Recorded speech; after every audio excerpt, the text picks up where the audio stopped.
కష్టం పగవాడికి కూడా రాకూడదు. మీ కష్టం పగవాడికి కూడా రాకూడదు గురుగారు. మరేరా మేనేజ్ చేయరా. Hello guys, welcome back to my channel. ఈరోజు నా క్లాసెస్ ఉన్నాయి. సో నేను క్లాస్కి అయితే స్టార్ట్ అయ్యాను. ఇప్పుడు నేను ఉండే ప్లేస్ని గ్రీన్ వ్యాలీ అంటారు. ఇది మా కాలేజ్కి ఒక 5 minutes డిస్టెన్స్లో ఉంటుంది. మనం ఆటోలో అయితే వెళ్ళిపోవచ్చు. ఫర్ 1 monthకి నేను బయట ఉన్నా గైస్. తర్వాత నేను మళ్ళీ కాలేజ్ లోపలికి అయితే వచ్చేస్తాను. ఇదే గైస్ మా యూనివర్సిటీ.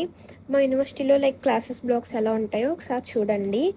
ఇవే అనమాట మా క్లాసెస్ బ్లాక్స్. ఇక్కడ మా క్లాసెస్ జరుగుతాయి గైస్. క్లాస్ ఉందని పిలుస్తారు. క్లాస్కి వెళ్తే మీద చూడండి. ఈరోజు నాకు 2 నుంచి 5 వరకు క్లాసెస్ ఉన్నాయి.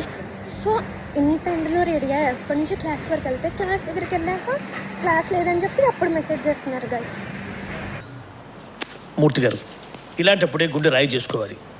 ఈ కష్టం పగవాడికి కూడా రాకూడదు గైస్. ఎండలు మామూలుగా లేవు గైస్. ఇక్కడ నా ఫేస్ చూస్తేనే మీకు అర్థమైపోయి ఉంటుంది. నా బొట్టు కూడా పోయింది గైస్. ఇంకా చేసేది ఏముంది, మళ్ళీ రూమ్కి అయితే రిటర్న్ అయిపోయాను. మీరు నా వీడియోస్ ఎక్కడ నుంచి చూస్తున్నారో కామెంట్ సెక్షన్లో కామెంట్ చేయండి. అండ్ అలాగే మీ ఊళ్ళో ఎలా ఉన్నాయో కూడా చెప్పండి. అంతే వీడియో. By bye guys.